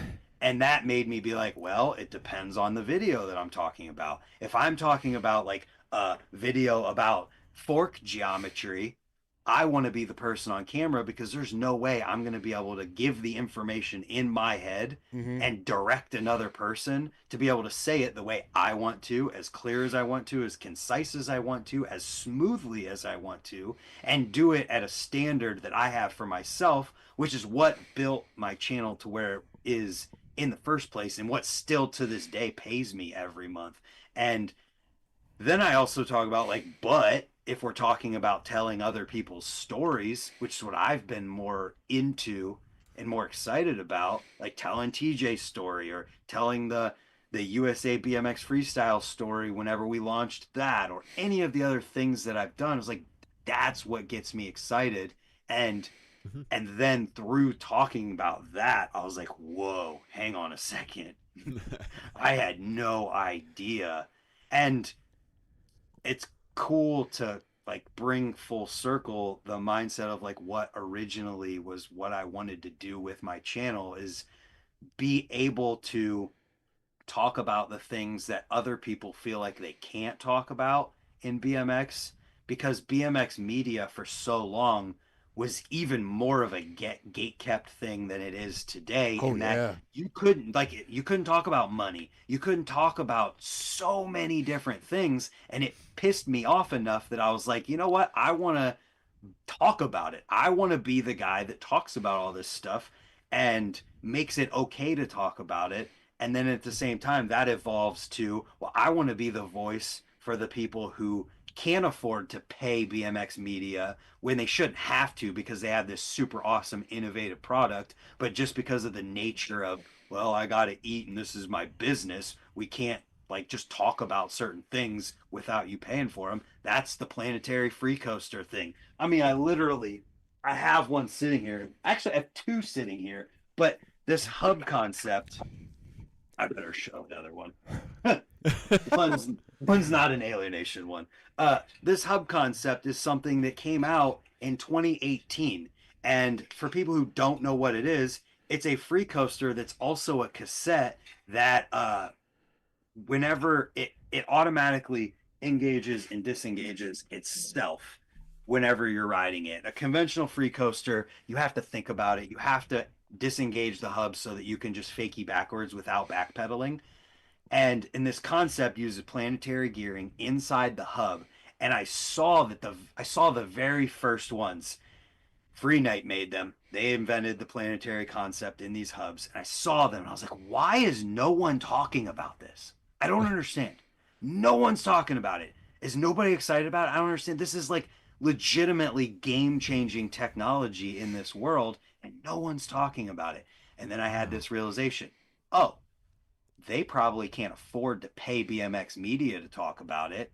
And the big name pros who would be excited about it, that could make an impact by talking about it, they ride for companies that make free coasters. They Yeah. can't talk They about it. ride for the competition. Yeah, they're not allowed to talk about it. So I hit up Tal, the guy who came up with this technology in the first place, and I was like, hey man, I would love to make videos about your hub. Nobody's talking about it. It looks amazing.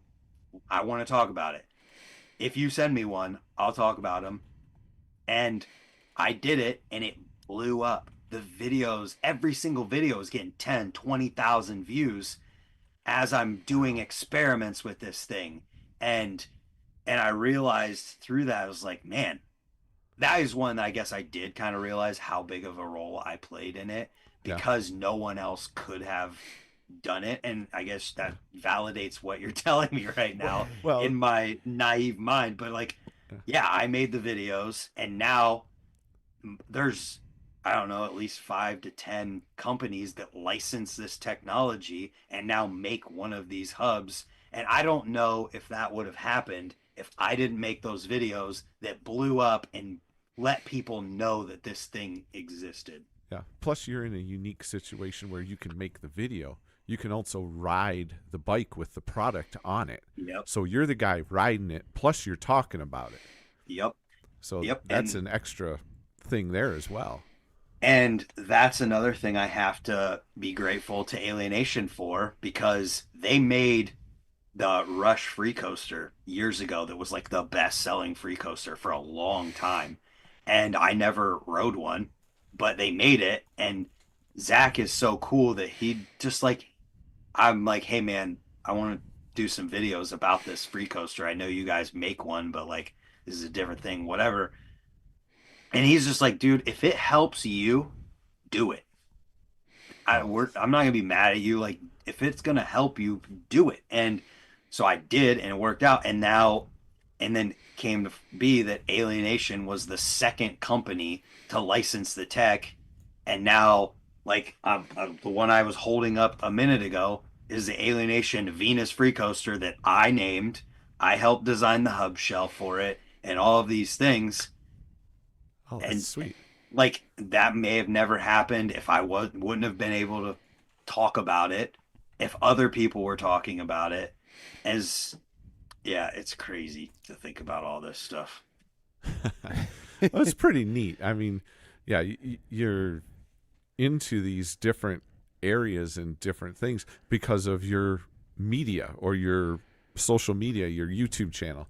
So you're able to get into all these different areas and talk about all these different things because of that, and like you said earlier, trying to find your place and figure out your niche or your formula for success.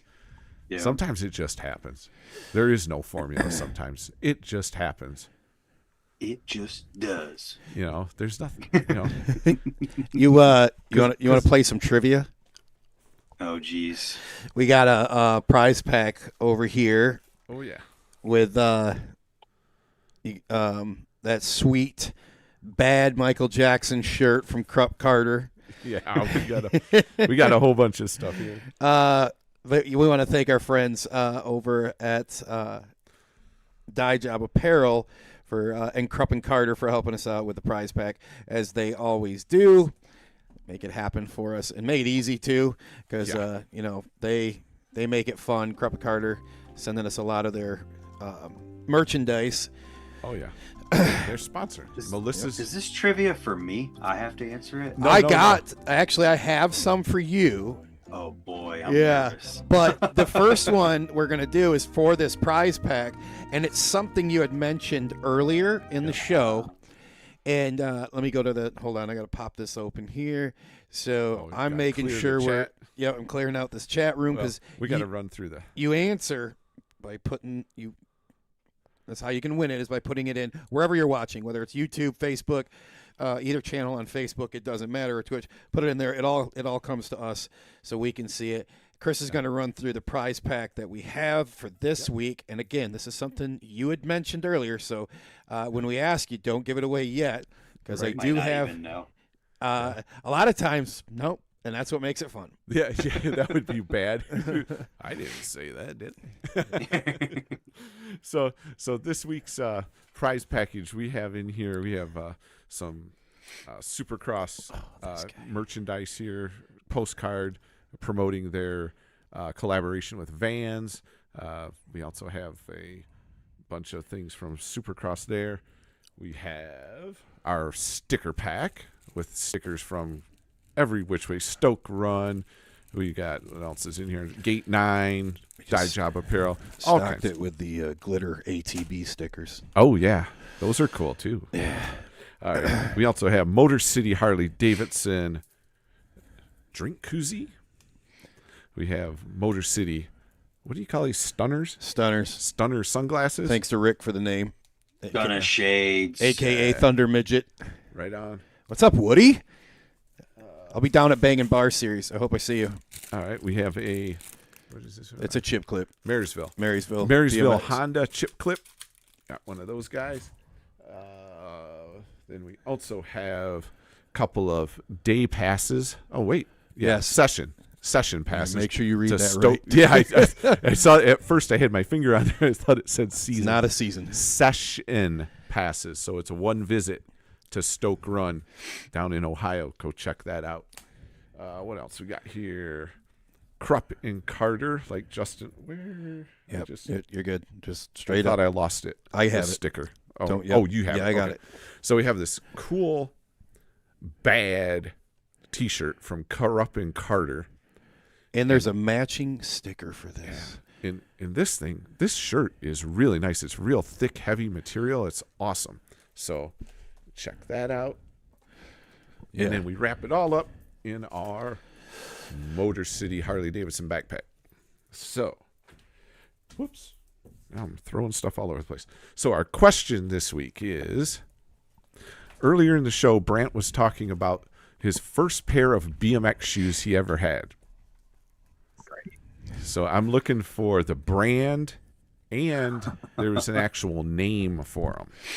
There you go. Oh, Like a boy. model, I guess you'd call it. This is a good one. That is like, because if you weren't here for it, you can't guess this. Nope. They'll be just chucking guesses in there. Yeah. But they'll be Yeah. wrong. It's so Yeah. it's so specific. Yeah. that I- only dude. one is Loved them. Yeah. Loved them. I can tell you this much. It's not Keds. it's not Airwalk either. So there's that. And then, oh, shoot. I need this back here. All right. Let them know who's on next week. That's where I'm going. Yeah. Okay. I didn't have my. It's on the big screen in front of you, too. I still can't see that. I'm sorry. I can't. Hey, All right, look, Robert- 72 is as big as I can hang on there. I know. It's big. I'm sorry. Big as a screen I can get. buddy. I'm still looking for something that can help me see this stuff better. I need a better mousetrap. All right. Next week, our guest is going to be Robert Lane. So we'll be talking to him about Redline bicycles. You seen his display? Yes, I have. Holy shit. It's so cool. It was John Cruz was telling us about it. Yeah. I saw. Well, he's also at the Hall of Fame, and he had it there, too. Yeah. Yeah, and I think he hits Dirty Fest and that with sure. with the Dirty Knobs guys. So that'll be really fun to learn about that. What do we do if no one guesses it? It'll be so bad. We roll it over for a week. All right. Yeah. Somebody will get it. Or, Just give them a little time. yeah, because if that prize pack rolls over a week, it's going to be minus that sticker. That sticker's going on my car. That's funny. That's because it's bad. Yeah. They say, who's bad? It's that. No, that's coming up this couple weeks there in Toledo. Oh, that's true. I forgot about Hey, that. man, what part of, like, where in Ohio are you out of, like, in relations to? Toledo. No, in relations to Toledo? Toodly-doo. What? Toledo. Fuck are I'm you in- saying? I'm an hour south of Cleveland. Oh, man, you are like, fuck, you're right by everything, dude. Yeah. I'm like 40 minutes from Akron, an hour and a half from Columbus, an hour from Rays. Dude, Dang. how often Hey, are you you down guys there are- during the winter? Down where? Race. Oh, I go at least twice a week. Oh, my God, dude. Oh, Yeah. we're so jealous now. My Hey, buddy. you're adults. You can move here. Yeah. I want everybody to live here. I know.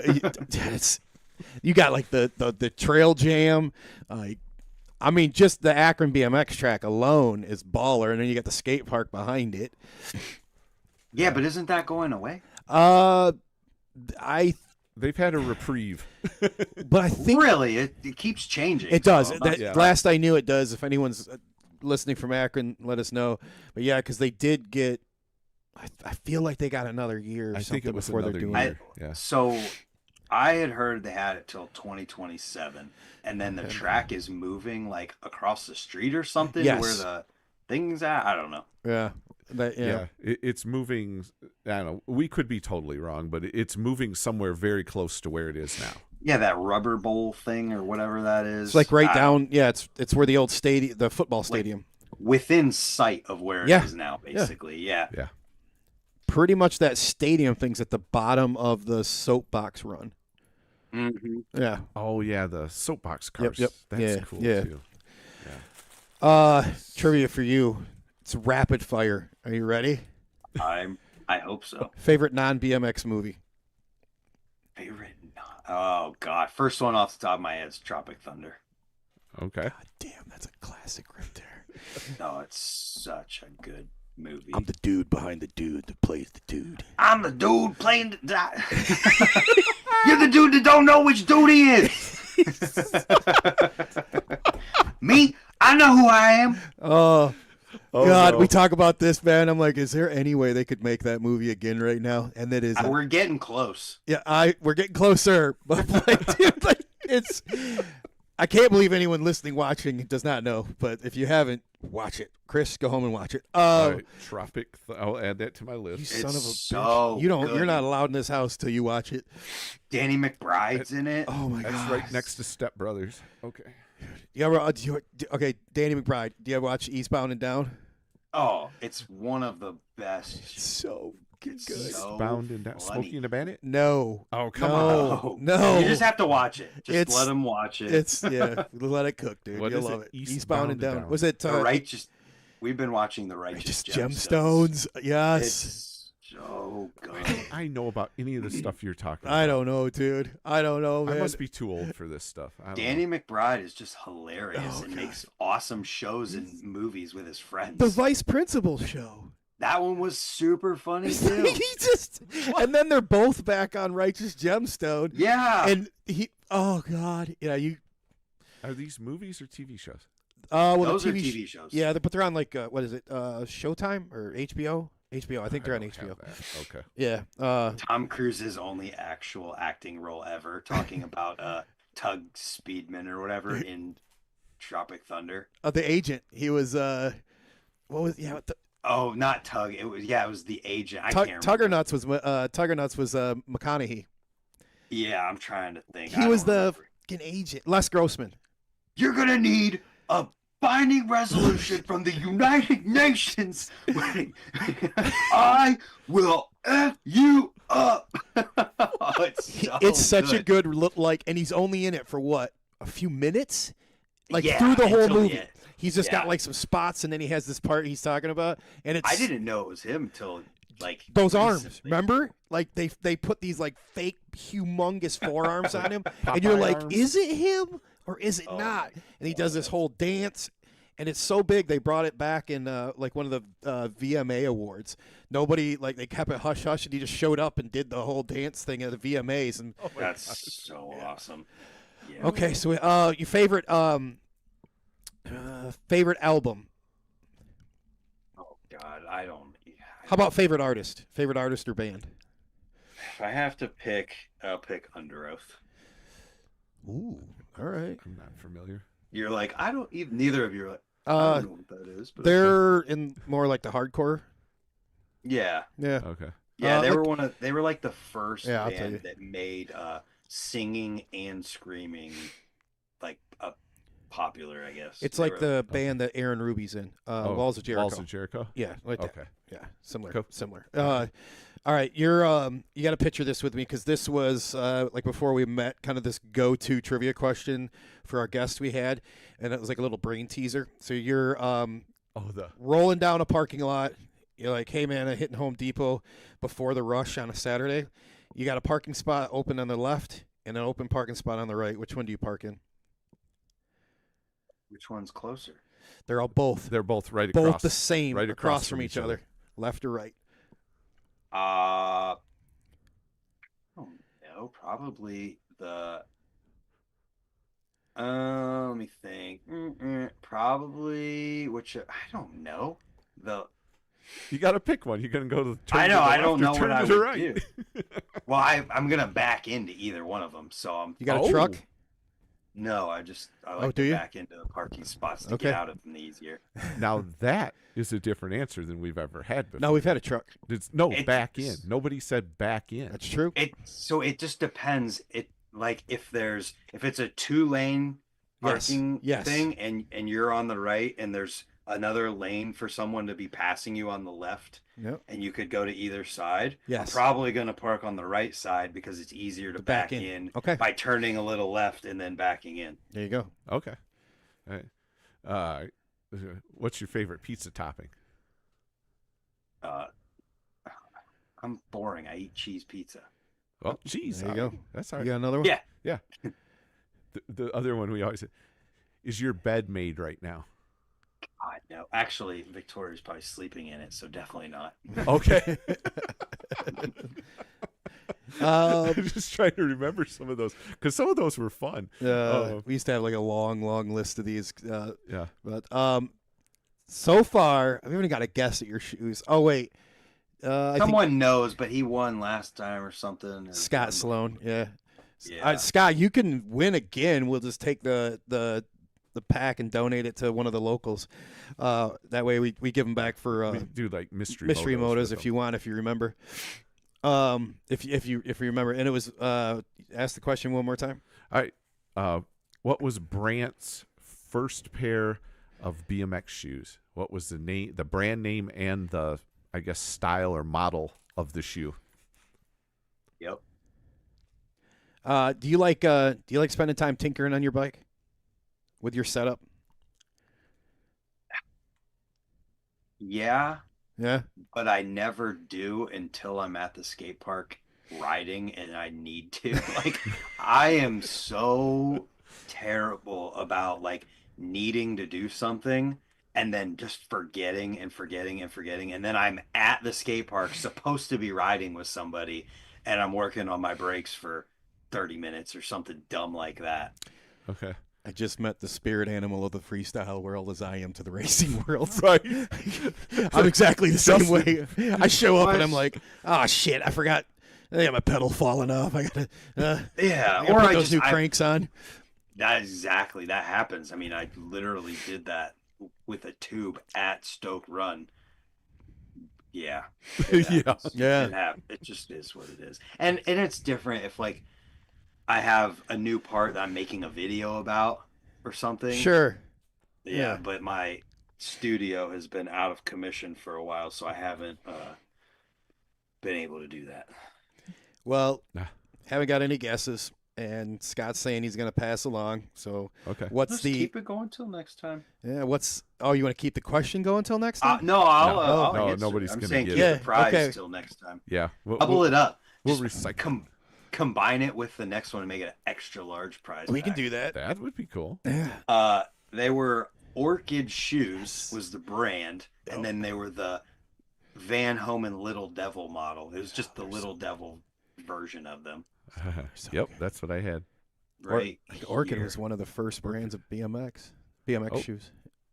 Like It started with Little Devil, and then he just started to make shoes too. Yeah. And there's some awesome shoes. Well, I want to thank you before we jump out of here. We're done already? I know. It flew by. 2 hours, buddy. Hey, what the hell? You know what? Hey, how different is it for you being like in the chair this way compared to when you do your shows? I like it. Yeah. Because you're the one asking me questions and I just get to answer them and talk. Okay. Rather than having to be the one that thinks of the questions and is like on point, locked in, like trying to keep the conversation, think of the next thing I'm going to ask.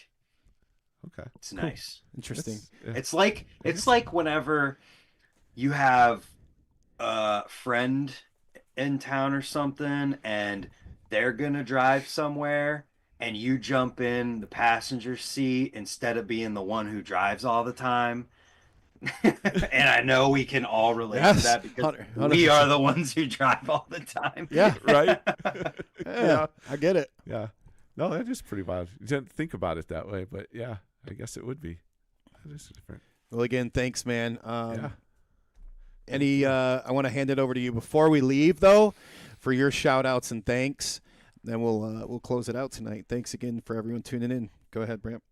I guess I have a couple things I'd want to say. Go ahead. I'd want to say, thank you to the people who support me directly, and have forever. Alienation has supported me forever. Carl at Nowhere has supported me forever.